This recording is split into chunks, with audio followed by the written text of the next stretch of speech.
Welcome to another episode of Tank Talks, your personal think tank for all things startups and venture capital. I'm your host, Matt Cohen, founder and managing partner at Ripple Ventures. On today's show, we are talking about the future of voice and conversational AI with the co-founder and CEO of Voiceflow, Braden Ream. Most of our listeners probably know that Voiceflow, which was originally called Storyflow back when we first met each other, was one of our earliest investments at Ripple when we led their pre-seed investment round in 2018. Fast forward to today, and Voiceflow is now the leader in voice-enabled technology and conversational design tools. On today's show, we talk with Braden about the evolution of voice technology and how he stumbled upon building Voiceflow. We discuss the roles that players like Amazon, Google, and Apple have played in enabling more access to conversational AI tools like Alexa and Siri, and what the pandemic has done to increase the adoption of this new technology. We dig into data and privacy concerns around people's personal conversations being recorded and how businesses are utilizing this new technology. Finally, we discuss Voiceflow's recently announced Series A financing round led by Felics Ventures alongside ourselves, True Ventures, Craft Ventures, Amazon and Google, and many others, and what the plans are for the future. But before we get started today, as our listeners probably know by now, the team at Ripple is always focused on helping our founders and CEOs find the best partners to work with. However, before we initiate any provider with intros to our companies, we always make sure to try the product first.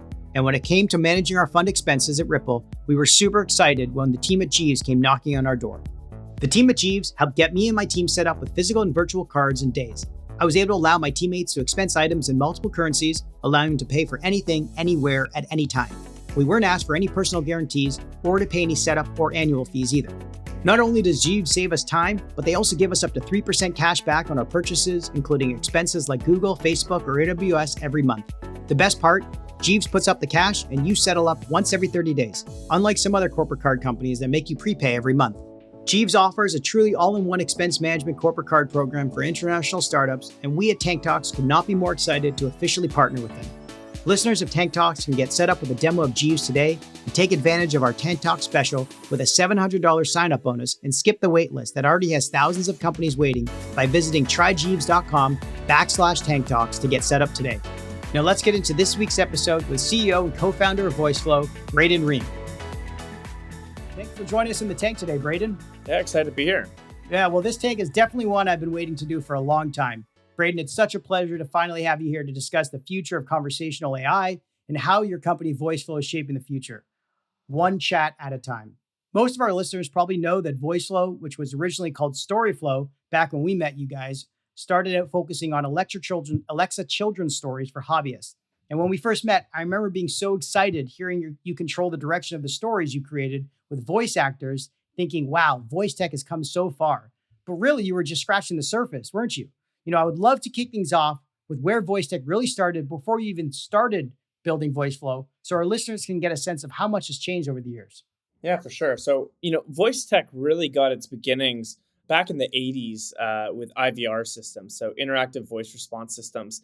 And, we're all familiar with them. It's when you call a big bank and it's press, one for checkings, two for savings, right? That was really sort of the first commercial sort of mainstream usage for a lot of voice tech today. It's likely what we're also most familiar with. Then you had sort of the first conversational assistant, right? Which was for many people that would be Siri. There were earlier renditions, but Siri and the iPhone that was founded by Adam Scher and eventually bought by Apple and then sort of incorporated into the iPhone really introduced the idea of an assistant.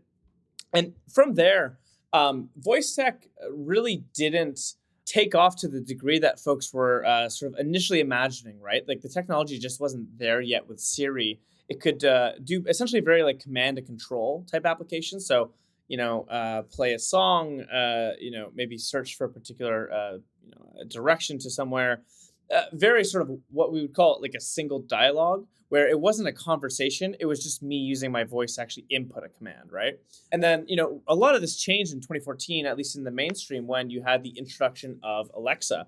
And for a lot of folks, this was the first, it was still very similar to Siri, but it was, the first conversational assistant that a lot of folks had and actually used on a daily basis. And that's when you start to see more and more multi-turn dialogues that were more conversationally driven outside of just the IVR use case, right? So now you're able to have a conversation with the assistant to buy something. You're able to have a conversation to maybe book a hotel room, order food, whatever it might be. And this really opened the gates for a lot of enterprise use cases as well, which I'm sure we'll get into. But that's kind of when Voiceflow, when we started to get excited about the space. So for a little bit of prior context, my co-founders and I had all started previous companies and had been running those for a few years. And when we were looking to essentially start our next company, it was, what's the big headwind that's sort of changing, and going to create a $1 billion market that's at zero today, right? What's going to be sort of this massive upcoming market.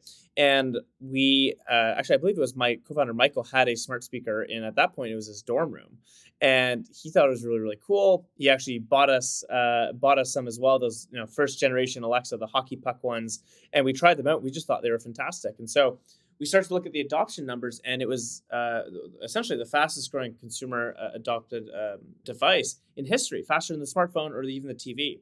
And so at that point, we got really excited. We decided we're going to build a company in that space, right?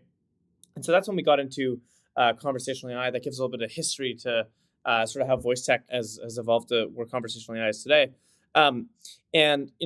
What we're now starting to see is conversational AI is being applied to many different channels, right? And so when I say conversational AI, I'm really, again, talking about that multi-turn dialogue, right? The ability to have a conversation, not just sort of a command and control. And that is being applied to SMS. It is being applied to, of course, voice assistants. It's being applied to drive-throughs, in-car assistants, really a whole plethora of different interfaces. Because ultimately, what conversational AI is an automation technology, right? The market that we play in is the talking to people market. It's a very large market, right? There are billions of people who, are interacting with brands every single day, and 99% of the time, they're talking with a human. A lot of those conversations are actually fairly programmatic, and as the technology gets better, that small sliver that we're seeing being automated today, starting with a handful of drive-throughs, call centers are increasingly being automated. More and more of the interactions we have every single day over the next, let's call it 5 years, are going to be automated, right? I like to actually push a bit of a radical idea on people just to get folks thinking. But in 5 years, I would be surprised if it is a boutique retail experience if you actually see a human in a store, right?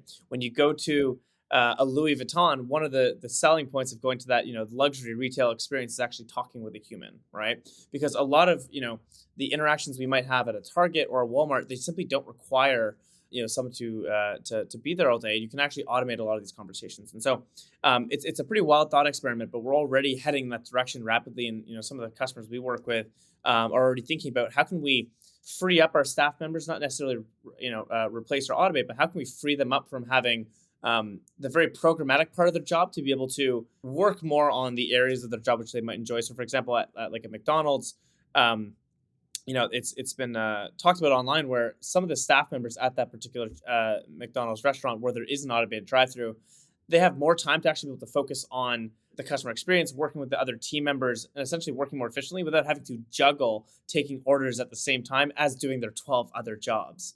And so it's a pretty exciting world, seeing more and more of these conversations that are going to be automated across all these different channels. And, we're really, we're not even in the first inning yet. We're really sort of in the, we're driving to the game at this point. Yeah, it's truly incredible. And, let's, before we go too down the rabbit hole of like what you can do with voice tech, your story about how you and your co-founders, Michael, were looking at that, hockey puck Alexa and saying how cool it was. I actually had a similar story that I've probably shared many times with you, but when I was living in Boston with my girlfriend at the time, we had one of the first Alexa devices in our apartment before it even came to Canada. And one day her sister was visiting and yelling out all these commands that we had stuck to the fridge, what you could yell to the Alexa to command it. And one of the commands was, Alexa, buy me more paper towels. She yelled it at it, left the apartment for the day. And a few days later, I returned home from a work trip and found a massive box of paper towels waiting for me inside our apartment. I was completely puzzled, but quickly realized what happened. It was at that moment I realized the power and potential of this easy to use, but extremely complex device called Alexa. I would love it if you could explain to the audience why Alexa and Siri and other voice-enabled devices have been more successful this time around versus times before when other voice-enabled devices and use cases were in play. I just want to quickly echo the sentiment on voice commerce. It's pretty wild the first time you buy something with your voice and it just shows up at your door. It's pretty surreal. I remember I did that with a bit of an odd purchase, but I did it with almond milk for my first one when I was sitting there one day and I was just wondering what I could buy, and I wanted to buy something fairly cheap. And I just asked for almond milk, and it showed up at my doorstep the next day or whatever with Prime, and it was pretty wild. In terms of why Alexa and Siri have been more successful, I think a lot of it just comes down to the technology. So there's a few components that make conversational AI work. There's going to be the speech recognition called the ASR, automatic speech recognition. There's going to be the text to speech, which is the actual synthetic voice that you hear. And then there's going to be the NLU and NLP, which is essentially determining what was the intention of the user. And so those components together, plus the business logic, create a conversational assistant. At least on the voice side, of course, if it's a chat experience, you can get rid of the ASR and the TTS there. It's really just that NLP, NLU, and the dialogue manager. But the technology has advanced quite a bit, especially with the advancements of essentially ML and AI over the past couple of years. So just developing more sophisticated models, and that's really pushed the technology to a place where it is able to better handle the long tail of use cases, which allows for more conversation. Further, we're now starting to see really just brands starting to understand the value of conversational assistants that aren't just single turn dialogues, right? It's going to be multiple dialogues in a row. Those types of conversations are much more difficult to create than a single turn dialogue. But what they allow you to do is to actually fulfill more sophisticated use cases, right? So a good example of this would be if I just say, "Hey, can you please play this particular song?" That's really the extent of the conversation, right? That's the entire conversation. That has a certain amount of value, but for brands to be able to create more sophisticated use cases, like let's say again going back to a drive-through, there might be 4, 5, 10 dialogues within that particular conversation, and every time you have a dialogue, it has to remember the previous state of the conversation. So, for example, Matt, if I go, "Hey, welcome to XYZ restaurant. What would you like to order?" You say, "I want a cheeseburger." I have to now ask my next question, having the context of the previous dialogue, which was, "Can I have a cheeseburger?" I have to now go, "Okay, do you want mustard on that?" Right? And that mustard is in relation to the cheeseburger. And as the conversation goes along, the conversation is building. It's remembering all the previous things that were said in the conversation to create this one cohesive experience. And so when you think about how complex some of these conversations actually are on the business logic side, it's why the NLP and NLU is so important that it gets it right, because to be able to build context over and over, you can't really have as many mistakes. So yeah, to make that very long story into a short sentence, really what's pushed these technologies to be adopted at this particular time is the advancement of AI and ML, which is essentially advancing the NLP, the NLU, which is allowing for these more sophisticated conversations. I think there's also, there's probably the macro, just tech climate as well. The companies that are doing this stuff are huge now. These are trillion-dollar companies, right? So they have a lot more resources to be able to wait a little bit longer for the tech to evolve. Like Alexa's been out for 6-7 years now, really, and so they're certainly playing a much longer game than a startup company, which may only have a year or two to try to make the technology work. Yeah, but Alexa was also being trained, or NLP was being trained because AWS had been created prior, and they were able to collect so much information from everybody utilizing their servers to be able to build more sophisticated NLP models than anyone else out there, which also played a huge advantage for why Alexa has become the leader in the space. But also, you mentioned the climate.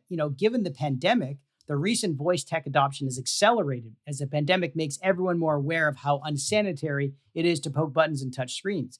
But even without the pandemic, the reality is the 2020s were likely poised to be the decade of voice technology before this crisis hit us square in the face, right? So besides the pandemic, what other technology shifts and demographic shifts have allowed voice to be in this unique position to become the dominant user interface going forward? Yeah, it's a good question, and I actually want to quickly touch on the pandemic, because I've heard a few interesting stories from customers where customers who had traditional call centers before, if there was a reported COVID case at a call center, they'd have to shut the entire call center down for the day. And so what it would actually do, it was forcing this rapid digitization of, we can't be reliant on having to have hundreds of people or thousands of people in a single location. We need to be able to better automate and work with either smaller staff or really completely try to automate the experience. So there are certainly some interesting cases like that where folks might have not been able to work from home. They had to come into the call center. COVID case, basically the call center was shut down. So really pushing that digitization. In terms of other trends, I mean, I think one of the biggest ones is conversational AI is for the most part been developed essentially in like business case silos.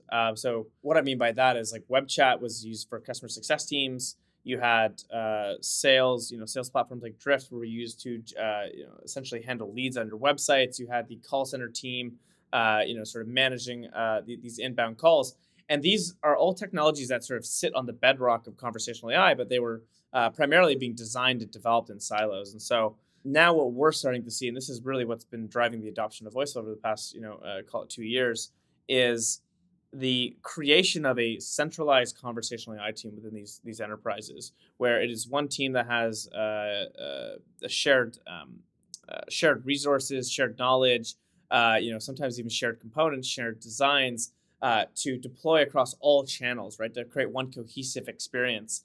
And so that makes a lot more sense in our view versus having a conversation designer working on the SMS channel, having conversation designers working on the call center channel, and not sharing best practices, not sharing brand and persona back and forth, and really trying to create one cohesive brand experience that touches across all channels. So I think that's been probably the biggest trend we've seen, and it's really accelerated through the pandemic. The pandemic has forced so many businesses to look at how are they modernizing and digitizing? Are they doing it fast enough? And conversational AI is one of those technologies where it has tremendous cost savings. So, besides the pandemic, what other technology shifts and demographic shifts have allowed voice to be in this unique position to become the dominant user interface going forward and accelerate the adoption of this kind of technology?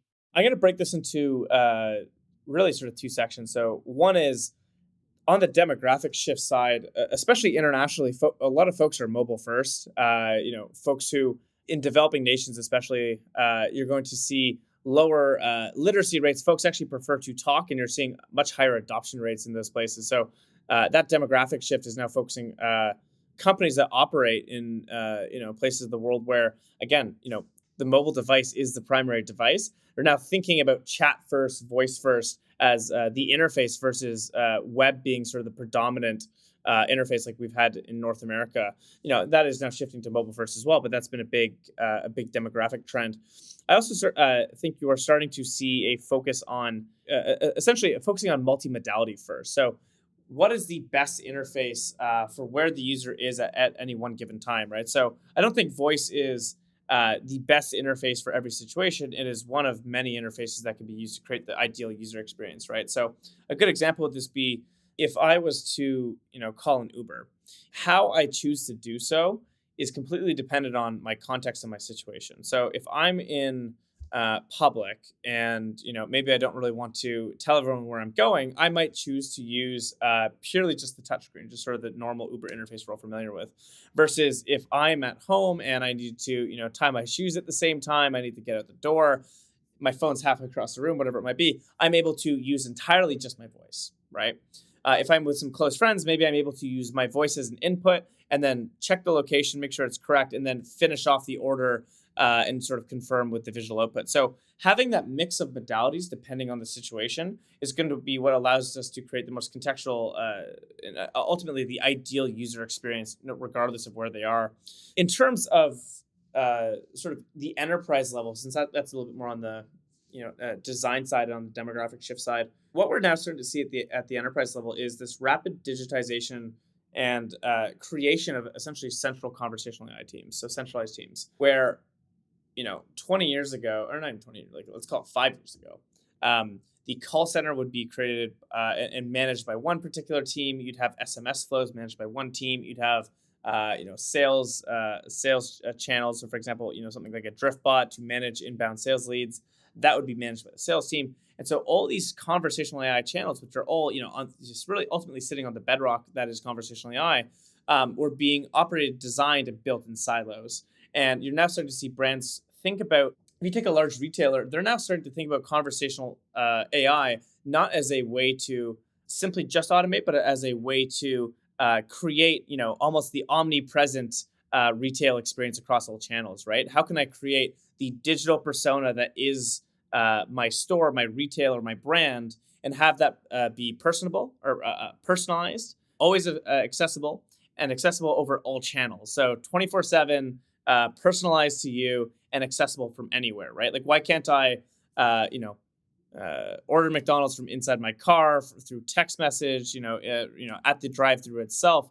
I should be able to touch and interact with my favorite brands through any touch point. So I think that's what enterprises are now starting to realize, and that really accelerated throughout the pandemic as well, as it is both a revenue driver when you're able to communicate with consumers over a greater number of touch points, but also it's a cost saver as well when you're able to automate some of the conversational touch points that are very programmatic and done by a lot of humans today. It's kind of burning from both ends and really pushing this need for a centralized team within each organization to create this omni-channel, always-on brand experience. Yeah, I love that because it's sort of similar to how the internet never closes. It's always open 24/7. And if you want to be, sending an order or placing an order for a company that's based in Germany, but you're based in, Brazil, you can place that order at any time you want. You don't have to wait for the store to open. You don't have to call them at their customer service hours. You can communicate with anyone around the world 24/7, even if the company is technically an offline, retail outlet business. You can still do that through voice technology as the platform to start with when you're starting to communicate with these brands, which makes perfect sense. But I'd also love to shift gears and talk about how voice tech is the next great platform shift, like you mentioned before, like mobile. iPhone gave birth to a $6.3 trillion mobile app economy. And platforms like Alexa and Google Assistant have already created opportunities for developers to create more than 100,000 Alexa skills and over 4,000 Google Assistant apps. So even at Voiceflow, people are paying off mortgages and car loans from the money they are making as a Voiceflow app designer, right? So can you tell us about the ecosystem you guys are building and how people are planning on making a living off of it? As the space matures, my view of it changes from being the voice assistants are the next mobile to the next search engines, essentially. So the way I view Alexa and Google Assistant is essentially as a conversational search engine, right? It's an intent-driven search engine. So what does that mean? Well, I think the goal of, when you think about what a mobile app is, you don't have that many of them on your phone, and they're typically very deeply engaging experiences where you might have 20 of them, right? And so this is going to be like a deeply engaging game. It's going to be trying to capture your attention. It's going to be an all-in-one experience that is completely all-encompassing within this particular application. When I think about voice assistants, I think about the apps less as these deeply engaging experiences and more as almost landing pages, right? So how can my Google Assistant or my Alexa not only connect me with information like a traditional search engine, but actually connect me with services and connect me with in a way to be able to fulfill my intentions, right? To talk me through the internet, essentially, right? So, because really, when you think about what is a conversation, a conversation is a way to pass information back and forth, right? And so when you are on a website, when you are placing an order on an e-commerce store, you are having a conversation with that particular brand, right? You are going back and forth. You are searching for a product. You are, getting results back. You're looking at the different SKUs. You decide to make a purchase. You put in your credit card info, et cetera, et cetera. That is all a conversation that's being done visually. And so the way to think about Alexa and Google, and really, voice assistants as a whole on the consumer side, is they're trying to build the conversational internet, right? How can I go from anywhere, from any touch point, be able to have that conversation with that brand, whether that is to find information, fulfill a purchase, fulfill some sort of intention, book a service, whatever it might be. It is how can we make the internet conversational? And so more and more, that's the way I've started to view these applications, and really these this sort of the platform is building applications which enable your business to be a node within this search engine, right? In the same way that you'd be building a landing page to be accessible via search engines like Google on the internet. When you're building an Alexa skill or a Google action or really any of these sort of voice applications, you are building your conversational node to be a part of this broader sort of conversational internet and really making your brand accessible. So that's how I've adopted my thinking, because when I first got into the space, it was mobile, or voice is the next mobile, and really I think now voice is the next sort of internet. It's not about how many times you frequent a particular landing page. It's about being as widely accessible to as many people as possible, right? Sort of the goal of a landing page. You don't measure retention nearly as much as you measure traffic. Versus with the mobile app, often it's the other way around, right? Because they're deeply engaging experiences. where the discoverability matters less than the actual retention and sort of the deep engagement of the app. So a little bit of a shift in thinking I've had over the past year and a bit. And what about some of these early adopters that have now become almost ambassadors of VoiceFlow and getting jobs at top tier, companies like McDonald's and General Motors and Ford and stuff? How do you think about the tool itself becoming ubiquitous with conversational AI and people literally having it as a required skill set, a job requirement for them to build on top of VoiceFlow and eventually, what you call Internet 2.0 with voice tech as the next platform shift? The way we think about this is, as a market matures, the market's going to saturate. Essentially, competition is going to increase, right? So, for example, in the early days of any market, so let's take the early days of web or mobile. The 80% of the value of your app was simply having an app. It was all about just having a mobile app in the first place. Then, as those early adopters were rewarded by actually having that experience in place, the market starts to saturate. As the market saturates, the only way to now increasingly win consumers over is to have a better experience. And so the value of UX and design increases, right? Because how are you going to build a better experience to edge out the competition? And so when we think about conversational AI, it's really the same thing. It's, in the early days, it's the value of having a call center, right? Like the competitive advantage was simply having one, right? Being able to manage more traffic at any time of the day, et cetera. But as every brand is now adopting conversational AI across all these different channels, the value of having a good experience is increasing at a pretty fast clip. And so now you're starting to see the rise of the conversation designer, which is essentially a UX designer specifically focused on human to computer conversation, right? How do we design and craft these great experiences so that consumers can have the best experience with a particular brand? And so that's all now happening as the market matures. It's pushing this sophistication on the design side. When we think about VoiceFlow, we're really trying to build that Figma or that Adobe for conversational AI, right? Giving these conversation designers, the people who are working on the UX of these conversations, giving them the tools they need, the professional suite to actually be able to craft these great experiences. And so when you think about like a required skill set, I think that's just a natural network effect that gets created from tools or platforms which are creatively positioned. And so, a good example of this would be Photoshop. Once someone invests a ton of time and they grow expertise in a particular creative tool set, it actually becomes an asset for the customer, and it becomes a point of differentiation and a network effect for the tool. Because now for anyone to, or for any incumbent to come in, they now have to convince not only the designer to switch their tool, but they also have to convince the employer that they should be switching the tool set as well. And so that network effect is created between the employer, which requires the skill, and the designer who chooses to adopt that skill.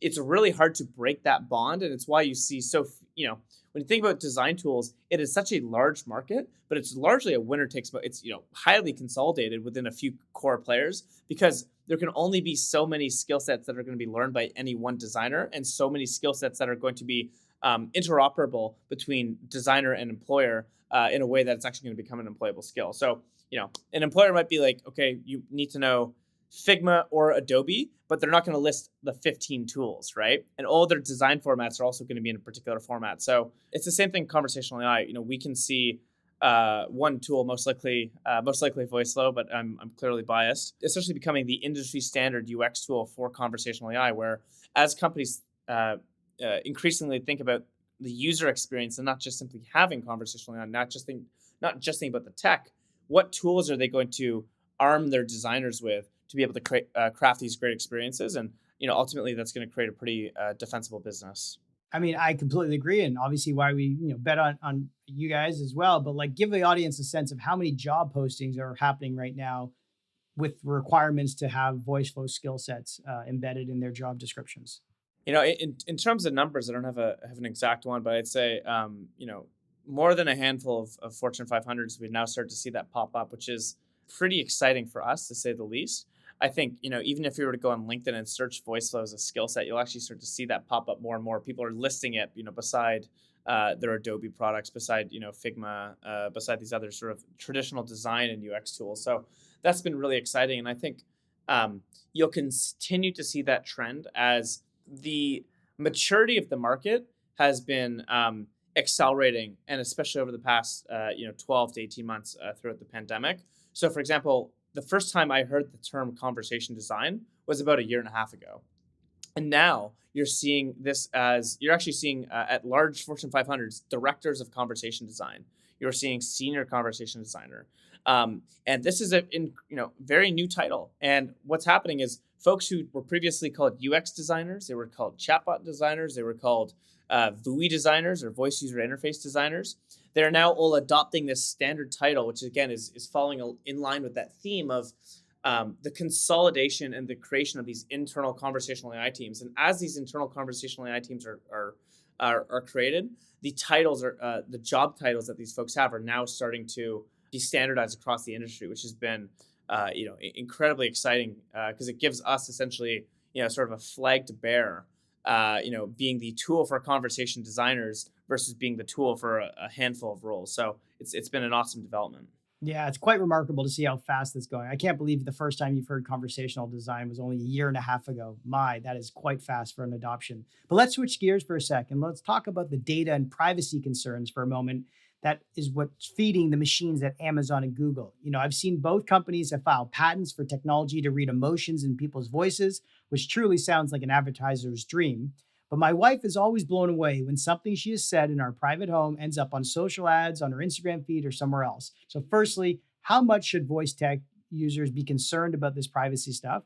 And what are some concerns you have with the amount of data these firms are collecting on us from the conversational point of view?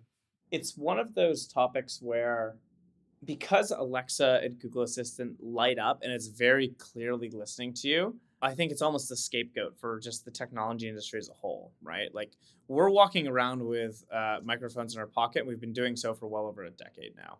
The devices, here's the thing, they do listen to you, but they listen. Basically, how they work is they're not connected to the cloud until it hears a wake word, right? So the actual NLP, essentially, it's transcribing what you're saying to the device locally. That's actually why, by the way, if you ever disconnect your Alexa from the Wi-Fi, or if you went to, remote countryside where you have no connection whatsoever, and you plugged in your Alexa, it would actually, if you just try saying a whole bunch of random things, and then you say the wake word, which is, again, it's the special word that's programmed to hear, and then at that point it enables the internet connection, you would actually know that even though you're in the remote countryside, it is able to determine the difference between you saying something like, I don't know, Orange versus Alexa, right? Because that's actually done on the device itself. It's not listening to you 24/7. It only starts listening to you at that one point when you do say that wake word.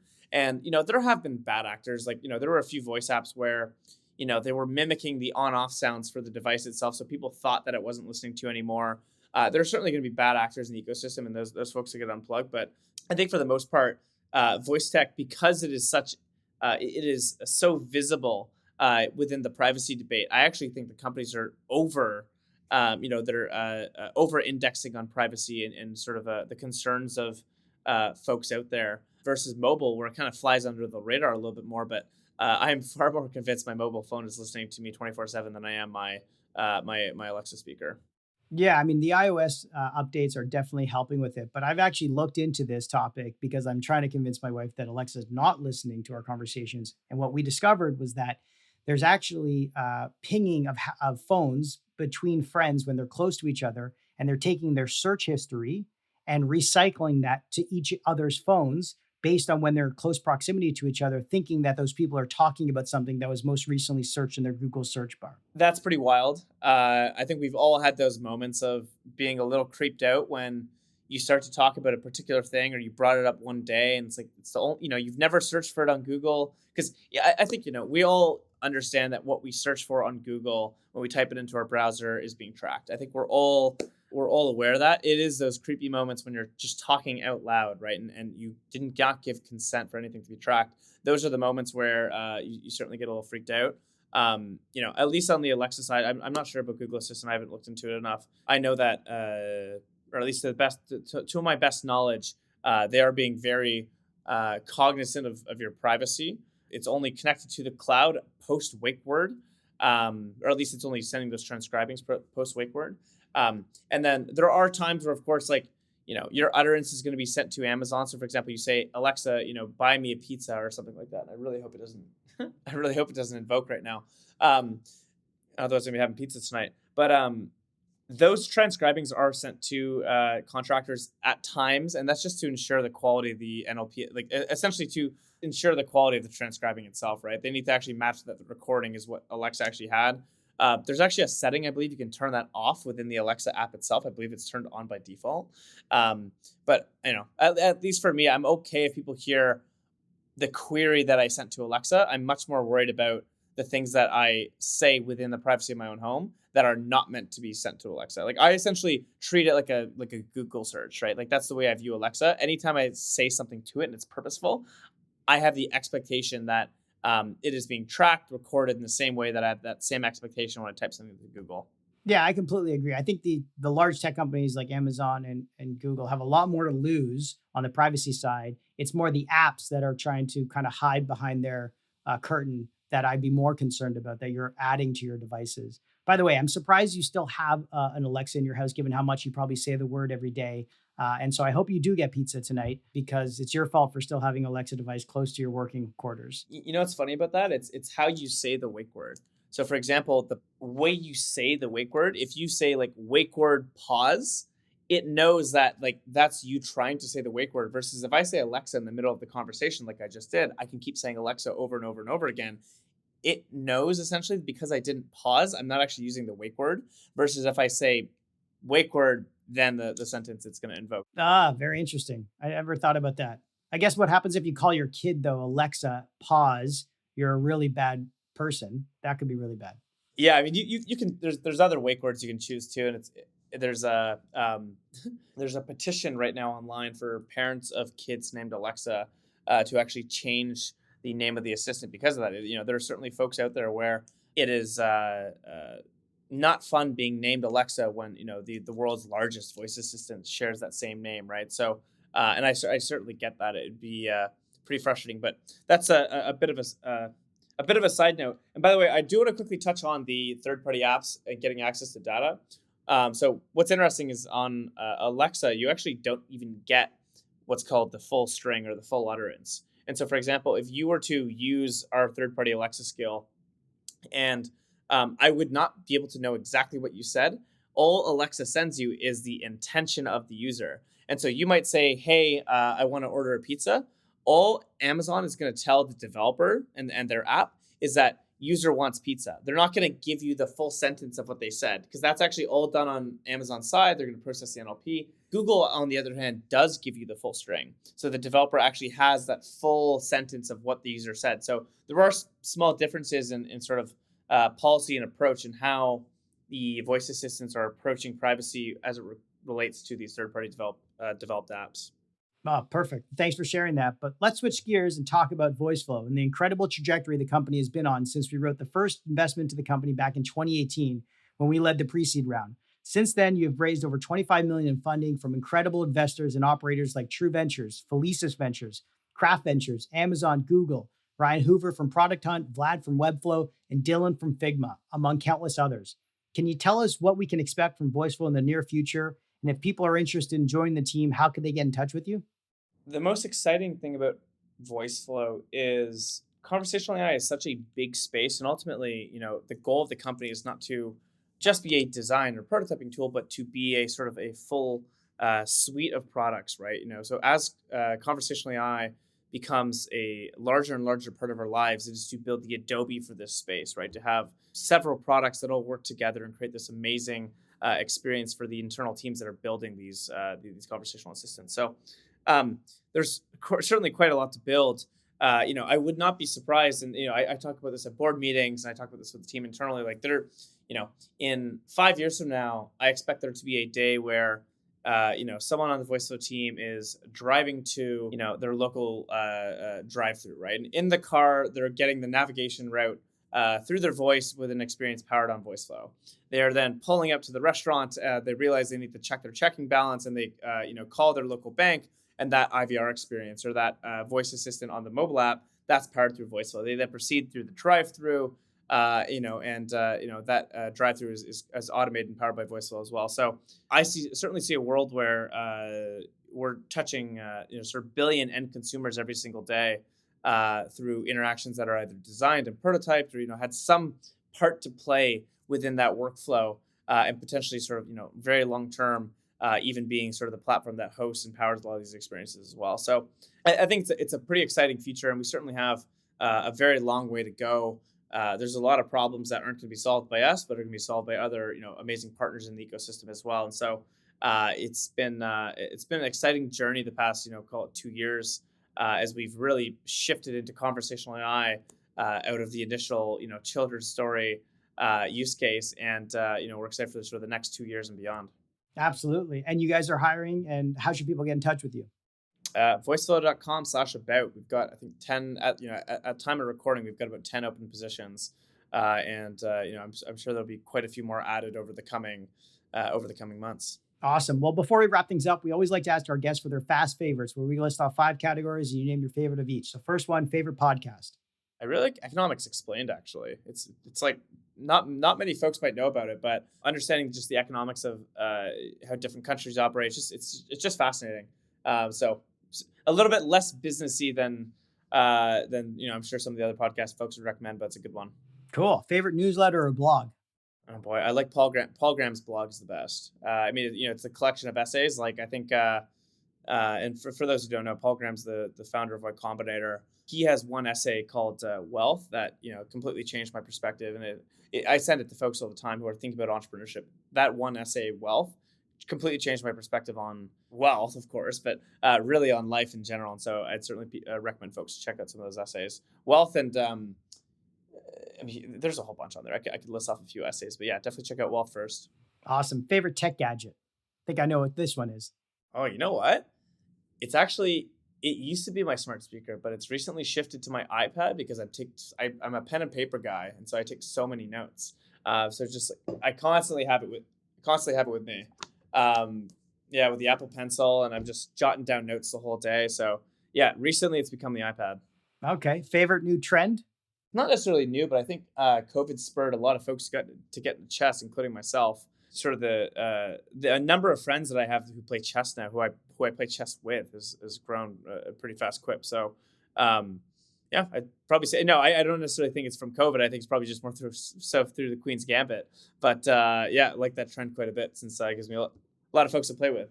I was gonna say it wasn't COVID. It was definitely Queen's Gambit. Definitely. Well, online chess. It's fair enough. I think everyone picked up pastimes. Like I picked up. I play a lot of poker and I play a lot of chess now. Those are the two hobbies I picked up that were completely net new to me during COVID.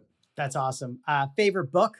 Honestly, Crossing the Chasm is fantastic, and Blue Ocean Strategy as well. Like those are like my two favorite business books. I think just as a fun read, I think Bad Blood was just fascinating. The book on the Theranos founder, oh my gosh, it's a tale of what can go wrong when you have a founder who's too charismatic and isn't focused on the right thing. So I thought that was a good warning tale. Well, the book is still being written as we speak, so we'll see how it finally ends. And last one we just added recently, which is your favorite life lesson. I think through the process of getting into entrepreneurship, I've been doing startups now for six or 7 years. Really coming right out of high school. And I think you start to really look up at people and sort of revere them as these infallible beings where, they can do no wrong. They make, they're incredibly, far smarter than you can ever be, et cetera, et cetera. And so, there's a really good Steve Jobs quote that talks about this, but at some point you start to realize that the world is run by people who are no smarter than you, right?